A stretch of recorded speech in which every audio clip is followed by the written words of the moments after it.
Hi, Alex. I'm looking at your post over here I've got on my desktop. And, I'm reading it a few times over and over again. You're talking about the speed of one hand and the speed of the other, and they're getting out of sync. Then you talk about your skill level with Freebird and all that. And slowly bringing up to speed but crashing at a certain point. So everybody has a breaking point. So everybody has a point where the coordination will be misaligned.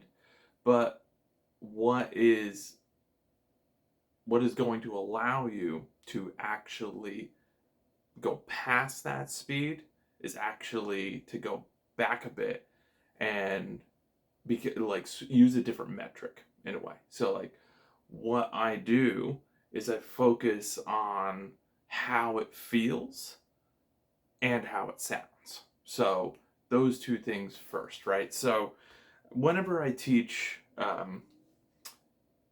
any kind of coordination, but right, generally what I do is I teach hands separately, and I'd start with something like alternate picking on an open string.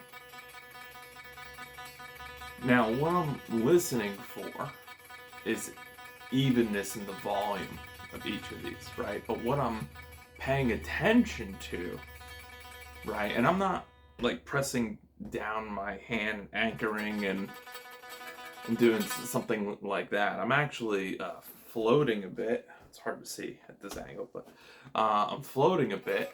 I've got some contact with it, but it's not pressed in, right? So the idea isn't to go in and really do that. You can do that. I'm trained it. But you can hear, one, not the great of a sound, and two, very aggressive. And not very consistent, right?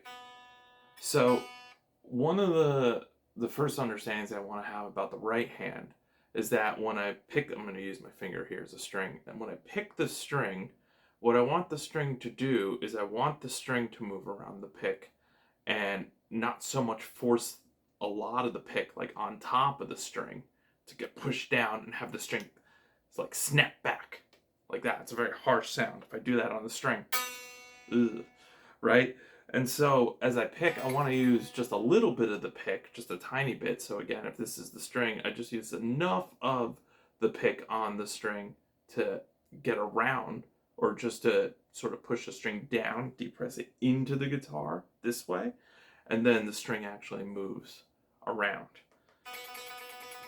Right? So, and I do that on both up and down. So I'm actually using this motion. I call it shaking hands without moving the elbow, right?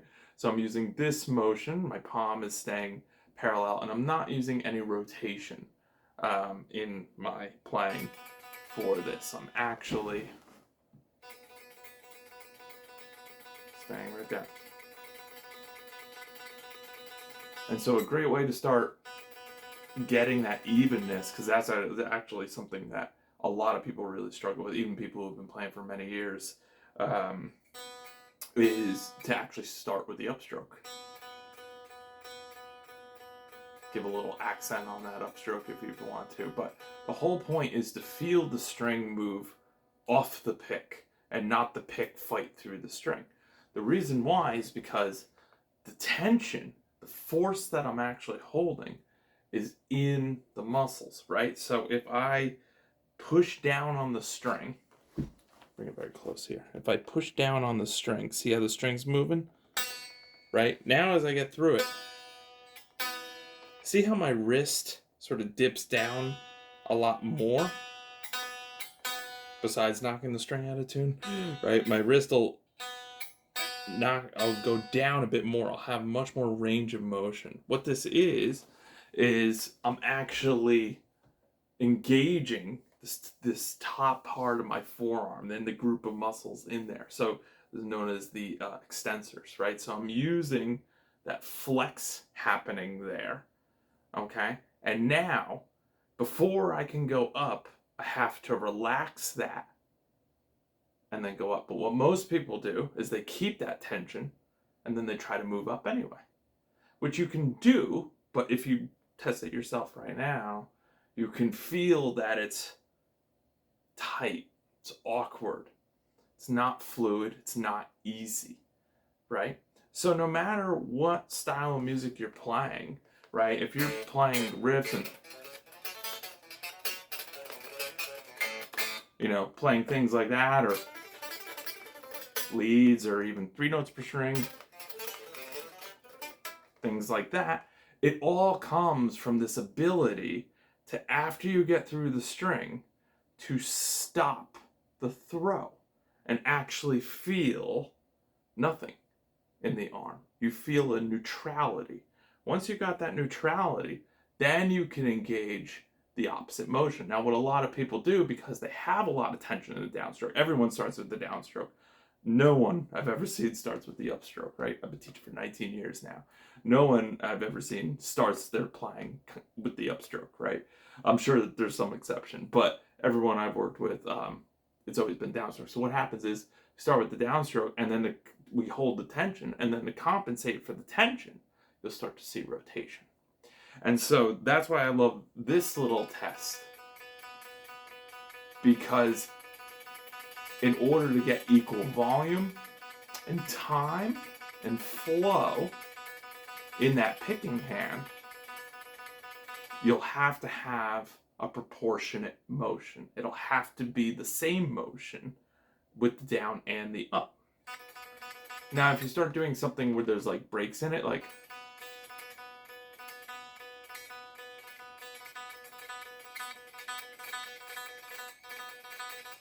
it actually asks a lot more of you with the tension. So if I'm going down, it is down, up, but at the speed, those 3 are faster notes. And naturally, if I go and I hold that tension, difficult to get the up. Or actually, with that exact pattern, it's called a huerta. If I do that exact pattern and I hold the up too much, I'm not going to be able to start the down. And if I do start the down and I assist with the arm, or even still hold the tension, because I actually am still holding the tension right now. It's a little, you could see a little bit of sort of extra squeeze in the thumb. I can feel it. And I feel just a little bit of this sort of, just this flexing, I guess is the best way to describe it, of the arm, of the entire arm. Really, I can even feel it a bit like I relaxed it now, but if I go back into that kind of, that tense feel, you can see the flex right there. See the flex? That is tension. I'm actually holding it. When I relax that, I don't know if that's viewable as well, but when I relax that, it's very soft here. And that's what I want. If I tense it up, it's harder. So you can, just use your own arm. That's what I always tell people to, But as you do that, you want to start to notice the nuances of tightness in the arm and looseness in the arm. Tightness, looseness, tightness, looseness. So when I'm playing this is soft here. That's why I can go faster. Stay on that string. Even if I want to switch string.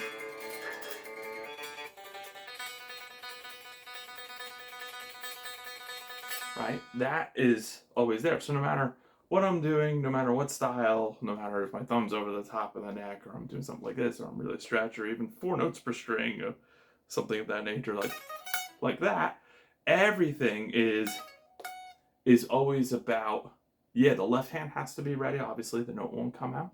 But if the right hand is compromised from its previous stroke, it's going to make the effort that I put into the next stroke exponentially more, which is going to limit me exponentially more as well.